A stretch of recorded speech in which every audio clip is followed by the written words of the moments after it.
Good evening, everyone. Welcome to the latest webinar in Dan's 2022 series. We're glad you could join us this evening. My name is Brian Harper, and I'm the Director of Communications here at Dan. As with all of our webinars, we'll be doing a Q&A session at the end of this one, so please post your questions in the chat.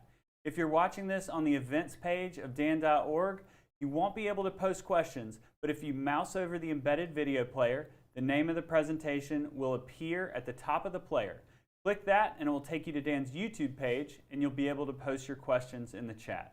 And if you're watching this on Facebook Live, you can of course comment there. Now it is my pleasure to introduce Lana Sorrell. Lana has been a diver since 1994 and a Dan medic since 2012.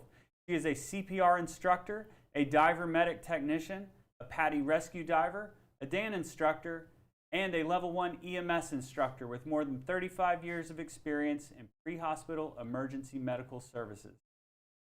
Lana administers Dan's continuing medical education program. She has a BS in International Business from Meredith College, and she has an MBA from East Carolina University.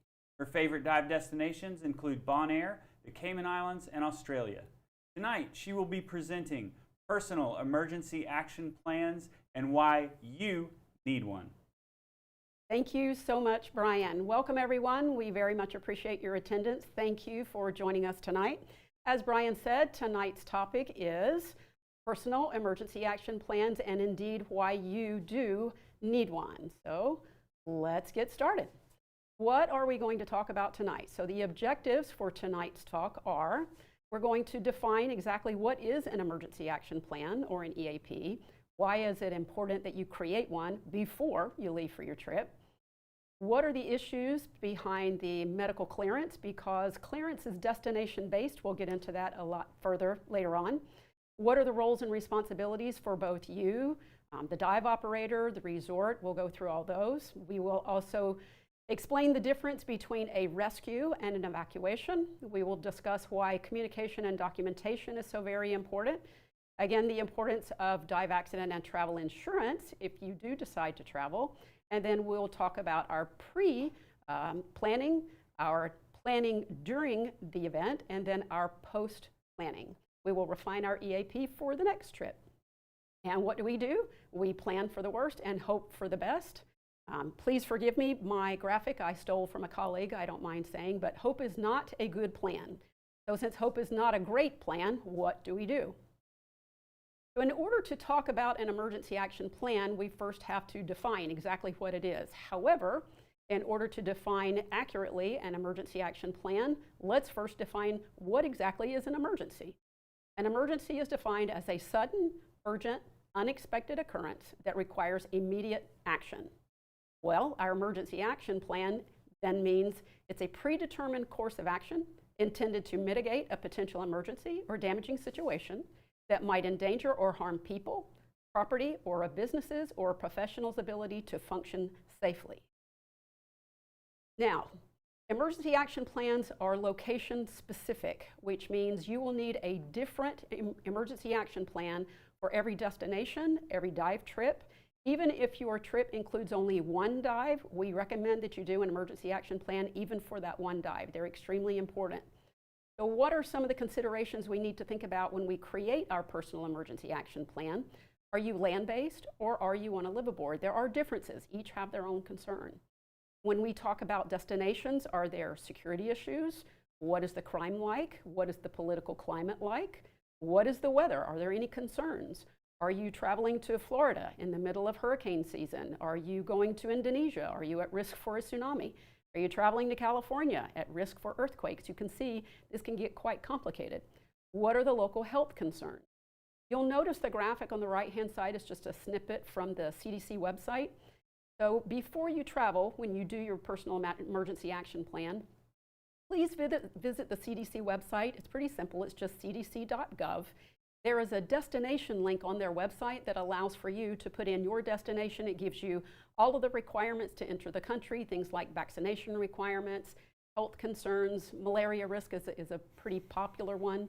So we do recommend that you visit the CDC regardless of where you're going. Customs and immigration requirements are also location specific. What is your method of travel to get there? Are you traveling by air, by boat? Each method of travel has its own concerns as well. We also need to consider the local culture and the customs in the area. So in other words, when in Rome, do as the Romans, because Dorothy, you're not in Kansas anymore. What do we do when we start planning for our EAP? So there's a pre-portion, a during the event portion, then a post portion. Most of this talk is going to be in the pre-planning phase. These are the things that you need to do before you leave for your trip. We can't plan for every scenario, so mitigation is necessary. We need to try and prevent as many things as we can, but we know we can't prevent everything. And since we can't prevent everything, we need to do our best to mitigate what's left. And our pre-trip planning, because it's so mandatory, please understand, DAN is not your emergency action plan. Unfortunately, we do get calls from people that are in a crisis situation. Fortunately, they didn't plan for that crisis situation in the beginning, and when they call us, they're in a grave degree of panic. And when we ask them what they've done so far, the answer we typically get is, I'm sorry, I haven't really done anything. I'm not sure what to do. So hopefully with this presentation, you're going to learn a little bit more about things that you can do ahead of time, again, to try and prevent or at least mitigate issues. Prevention is the key. Please consider taking DAN's e-learning course. Our risk mitigation department has put together a phenomenal e-learning course. It may take you 30 minutes at the most to take it. The information that's included in that particular e-learning course, you'll see a little bit of crossover between that course and, but very little. They are completely different. Again, remember, your safety is your responsibility. It's not anyone else's. Please don't put your safety in anyone else's hands. That's the purpose of creating your own EAP. This is something that we like to talk about in the medical department. This is quite humorous, if you will bear with me just a second. Our catchphrase in medicine here at DAN is, if it takes you 3 planes, 2 boats, and a donkey to get where you're traveling to, at least for me, when you call the hotline and I answer the phone, you better plan on at least having 1 donkey, 1 or 2 boats, and maybe 1, if not 2 planes, to get you back to some semblance of reasonable care. So the purpose of this is just to get you to think about remote locations come with, again, if you're traveling remotely, you have a lot more planning to do than if you're not traveling somewhere so remote. If Google Earth can't find you, we can't find you either. And believe it or not, there are places that even Google Earth can't. So what are some homework questions that you do as you are creating your EAP?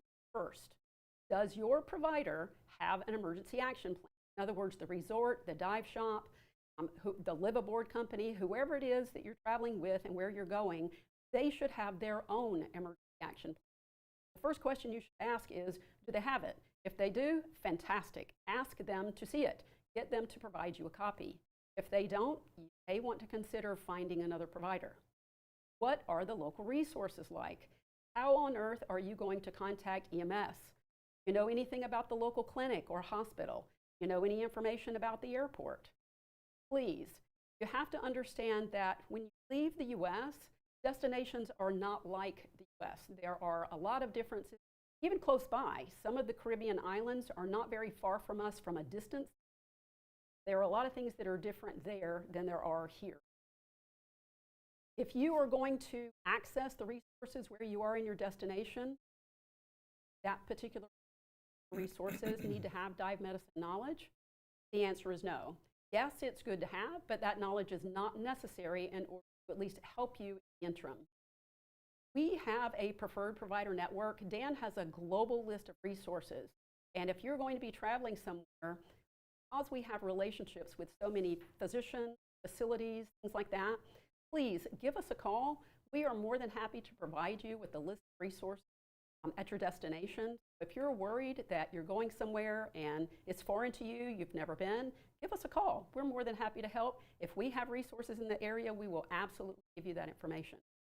And the last question that we typically get quite often here in the medical department is, I'm creating my EAP, where's the closest chamber? Need that information? The answer is likely no. And if you think you do, please give us a call and let us talk about it, because we only provide that information on a limited basis. If you're traveling in and around North America, you don't need chamber information. We can get into that a little bit later, but I just want you to know, as you create your emergency action plan, please don't think you need the location of the closest chamber. Going back to issues and sometimes why it can be difficult to put these together, we want you to partner with us. We are more than happy to help you put your emergency action plan together. Of course, we won't do it for you, but we are more than happy to give you the talking points that are necessary and certainly things to think about as you're putting it together yourself. So the first thing that we need to talk about tonight really is, what are the clearance considerations? In other words, from a medical standpoint, you need medical clearance before you go diving. Clearance, like an EAP, is location specific. You'll see here on the right, I've included page 1 and page 2 of the RSTC medical statement. If anyone has ever had a dive physical before, you've seen this form over and over. It did get revamped about 1.5 years or 2 years ago because of COVID. And the old form was 12 pages. They've now condensed it down to 3 pages. So not as full of legalese as it used to be, but it's pretty comprehensive.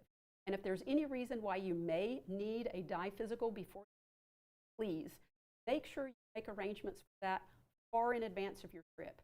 Unfortunately, in the medical department, we often hear members, they will call and say, I understand you have a referral network of resources.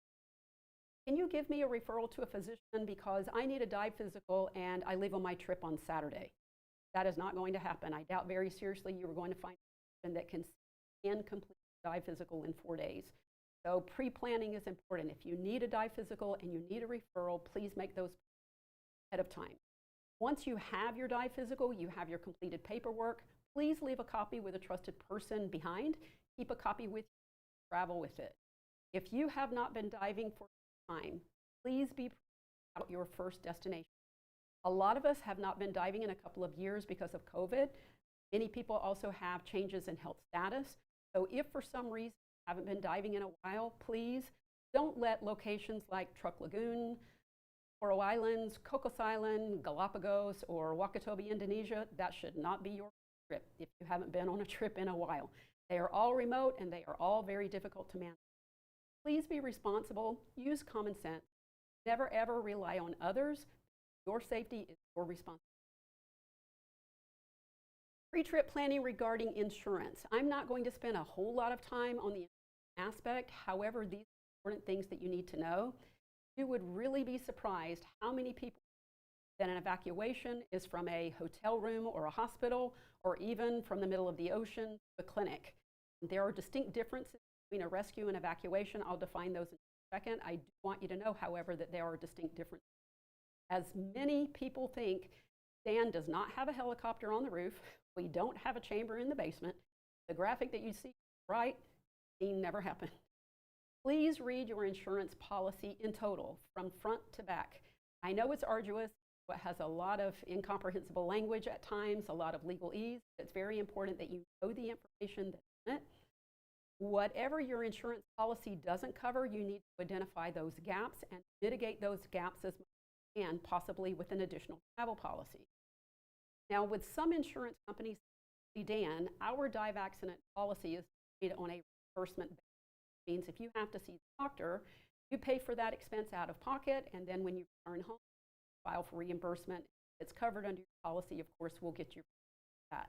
However, we do know that most people don't travel with an extra $20,000 in their pocket, nor do we typically have an extra $20,000 on our credit card.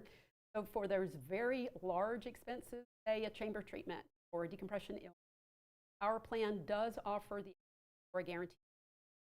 So if for whatever reason you may have a large expense, know about that, and our claims department can work directly with the expense quite high, then we are more than happy to try.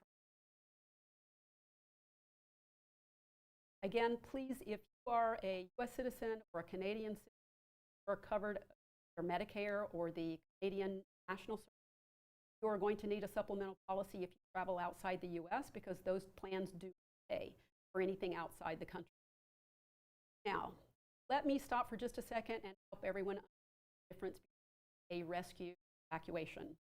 From an insurance standpoint, Dan's evacuation that's tied to your membership, the definition of an evacuation is from a lower level of care to a higher level of care, which means you first have to be in a clinical environment, and it's based on medical necessities. In other words, treating you at the time as to say, I don't have the resources, I don't have the people, I don't have the personnel, whatever the case may be, we just do not have the ability to take care of this patient. They need to be moved to a higher level of care. When we make those arrangements, that is an evacuation. Again, from a lower level of care to a higher level of care based solely on medical necessity. A rescue is quite different. A rescue is you in the middle of the ocean, your dive boat picks you up and then has to take you some semblance of civilization to get you to a local clinic or a hospital. That is not an evacuation, that is a rescue. That is the diver's responsibility. That is not something that Dan takes care of, nor do we have the ability to do that. I just want everyone to understand the very distinct difference between a rescue and an evacuation. Medical versus accident and trauma. Some of our plans do offer a trauma or an accident component, so you may just want to check and see what kind of dive accident plan that you currently have, because there is one particular policy that Dan offers that has some additional benefits over and above things that are water related. Communication is key. We're going to spend some time tonight on just how important communication is. You must have a reliable form of communication. Smoke signals are useless. They are not going to do you any good. You would be surprised how many people do not know how to make calls. So from the US, in order for you to get an internet line, when you hear your dial tone, you first have to dial 011. That's called an exit code. It gives you an international one. At that point, then dial the country code, the area code, phone number. Some countries, their exit code is 0000. In fact, most countries, it's 00, just 011 US. But this is something that's important. If you are outside the US, you need to know that country's exit code in order for you to call back US. 800 numbers, they do not work outside North America. Traveling outside the US, Canada, and even some Caribbean islands, if you try to call back to the 800 number at Dan, you will not be able to. Our local hotline number that starts with 919, that's our local area code here in North America. That number works from anywhere in the world. As long as you can get an exit code from the country that you're in and you understand how to dial international, that telephone number will get you to our hotline. We do accept collect calls, so if for whatever reason you're having issues, please tell the operator of the phone service, just dial a number on your behalf and accept the charges. If you don't have a SIM card for the country you're traveling in, please consider downloading a Wi-Fi calling app. In the medical department here at Dan, we use WhatsApp quite often. Other things like Skype, Viber, there are other services as well. Just understand, even if you have access to, say, your mobile phone, cell service isn't always reliable either. We do find that a lot of people have better access to Wi-Fi than they do to cellular communications. So sometimes it's easier just for you to call via Wi-Fi than it is through a cellular network. But please, you need to have a way to talk to you, and you need to have a way to be able to get in touch with us as well. So how do I contact Dan? That's the million-dollar question. How do I get in touch with Dan? Well, this is our hotline number, 919-684-9111. Had this number since our inception. It's not going to change, so please make sure you have that number. Our non-emergency line, same area code, same exchange, just the last four numbers are different. We do recommend that you put both numbers in your mobile phone, label them as such so that you have both. And if you need to call the hotline, you can, but if you have a routine question, you can call our non-emergency line as well. If you need to get in touch with us some way other than, say, by phone, if you scan that QR code, you will be able to access our Ask a Medic form. That's just our direct email communication. Using that QR code, those emails come directly to us in the medical department.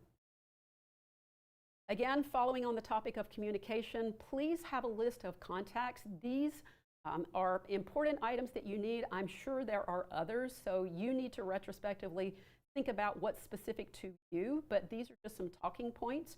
So based on where you're going, please know where the closest U.S. embassy, the consulate, or the consular agent for that region, where are they? How do you activate their public safety? We talked about that earlier. So in the US, of course, 911 activates public safety. You get police, fire, and EMS, but not every country uses 911. Find out how you activate their emergency services. And as a side note, understand too, some countries, their telephone number to access emergency will only give you EMS and fire. They will not give you the police department. You may just also want to research to find out, does the country have a separate number to be able to contact law enforcement? What are the contact numbers for the closest hospital and/or clinic, and what are their capabilities? Are they a level 1 trauma center? Do they even have an emergency department? Are they a wooden facility in the middle of a parking lot? I've seen that as well. So please do your homework, find out what's available, but not just their contact information, what are their capabilities? Because if they don't have a lot of capabilities, then if something happens, an evacuation is more likely to a higher level of care. Make sure you also have the contact information for your credit card company. Please call them ahead of time. Let them know you will be traveling. We've had several people tell us that they tried to use credit cards abroad. Their credit card company didn't know they were traveling, so they put a fraud alert on the charges, and they were not able to pay for their incidentals. So let them know you're traveling so that when you do try to use your credit card abroad, that your credit card company doesn't put a fraud alert on your credit card. Again, please have the telephone number for Dan in your phone. Know how to contact us. You need the contact information for your travel agent, your travel insurance company if you have a separate policy. How do you get back in touch with your pharmacy if you have questions about medication? You also need to be able to contact your primary care physician. Please keep copies of all of your insurance cards front and back. You may also want to give copies to a trusted person at home, leave them here, and then take copies with you. In the event of an evacuation, Dan is going to need copies of some necessary information. Please always have a contingency plan for these important items. Cash. You may have limited access to banks and ATMs. One thing that I personally found out the hard way, I was traveling abroad and needed some additional money and went to a bank only to find out in the middle of a weekday they were closed because it was a holiday in the country that I was traveling in. You need to know this information as well. If you need medications either replaced or if they were lost and stolen, you ran out, whatever the case may be, what are the pharmacy? What is your access to a pharmacy? How difficult is it going to be for you to obtain medication? Your travel documents, things like flight itinerary, entry documents into the country, your passport, copies of your prescriptions. If we have to arrange an evacuation for you, one of the very first questions we're going to ask you is, where is your itinerary and where is your passport? We can't make any of those arrangements. We have copies of both. Please make sure they are in a secure place, you have easy access to them, and you have a way to deliver them to us, whether that be taking a picture and emailing it from your phone or scanning the documents and emailing from your laptop. We just need a way to get that information. One last thing I might want to mention too, important dive gear that you don't want to get separated from with you. Personally, I take my regulator and my computer. I put that in my carry-on and I travel with it all the time. The rest of my dive gear goes in my dive bag with my checked luggage, but those important things to me go with me on my carry-on. Now, final thoughts in the pre-trip planning phase of your emergency action plan. Please share your travel plans with someone that you trust. You'll see the graphics over to the right. This is a form that I just personally found online. It has all the information that you could ever want or need in a document. This is something that you complete. It has your demographic information, accommodations, flight information, allergies, medications, things like that. All that is very important. So please complete that. Leave it with someone back home you trust, and always have an emergency contact. Have someone that's willing to know you will be traveling, and if you have an emergency, that's going to be your point person that you contact in case of an emergency.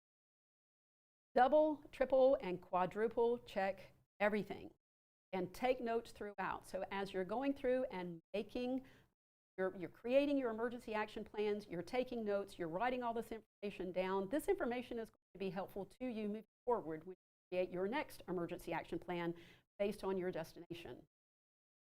So as we move from the pre-planning phase of your emergency action plan, now we're on site. We've traveled, we're at a destination. What do we do next? Well, the first thing we want to do is ask the dive boat if they have oxygen. It is imperative. Ask if they have it. If they do, ask to see it. If they don't have it, pick a different boat. You should not be on a dive boat that does not have access to O2. A personal side note, I went to Cozumel with my family several years ago, and myself, my family, and a colleague that lives in Cozumel were doing a night dive, and we had a pretty bad situation. We got caught in a down current and a cross current, and the entire group was scattered. When we all made our way back to the boat, my colleague tried to access the O2 cylinder in the O2 kit, only to find that the regulator was frozen and it could not be placed on the O2 cylinder, which tells me that either the kit had not been opened, the cylinder certainly had not been maintained properly, and in addition to that, our boat captain needed to borrow a non-rebreather mask from a different boat. Needless to say, that's a dive operator I won't be diving with again, but my fault. I did not do my homework ahead of time. It was not information I checked, and unfortunately, it was not too bad of a situation. No one was injured, but information that I should have researched ahead of time, and I didn't, so lesson learned. Know and understand what the boat's emergency are. What is their recall system? Every dive boat has a different method of recalling their divers, or every location may use the same method, but that method is not going to be the same across all users and across all providers. So please, I know this is information that you're used to getting in your pre-dive briefing, like the location of all the life vests. We're used to getting all that information, but if for whatever reason the provider does not give that information to you, it is incumbent upon you to ask for it. Plan to deliver an injured diver to definitive care. How do they do that? What is the dive operator's emergency action plan if you, your dive buddy, or someone else on your boat happens to get injured? How do they get you back to shore? If you're on a liveaboard and you are hours and hours, or even days sometimes, in places like Socorro and Cocos, sometimes it can take you a day and a half or 2 days just to get back to some semblance of care. Find out what the dive boat's emergency action plan is for getting an injured or an ill diver off of the boat and to some kind of facility and or hospital. Now, we've traveled, we're back home again. What do? We need a post-trip recap. So what do? We are going to access the effectiveness of our EAP. So introspectively, what went right? What did we do? What was great? What did we document correctly? What went smoothly? But by the same token, what could have gone a little bit better? Fill in those gaps of things that should have been changed, things that you could improve on, identify the gaps, and at that point you can modify and update your emergency action plan for your next trip. Thanks everyone. We appreciate your time very, very much. We appreciate you spending your Thursday evening with us. I'm going to turn it over to Brian, but first I would like to thank our members. Our membership, if we didn't have the members, we would not be able to serve you. So you are the reason that we're here, and we cannot thank you enough. Again, thanks for your attendance. We very much appreciate it, and I hope everyone has a great evening. Next, we'll take questions. All right, thank you, Lana. Good work. Absolutely. And thanks to all of you for being with us. As Lana said, special thanks to all of our members. We'll give folks a minute. If you do have any questions, we're monitoring both the chat and Facebook chat. Go ahead and drop in any questions for Lana.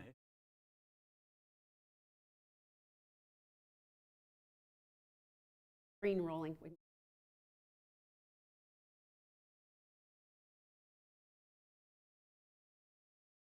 Well, great. Thank you again, all of you, for being with us. We'll call it a night. Hope everyone has a great evening. Good night. Thanks so much.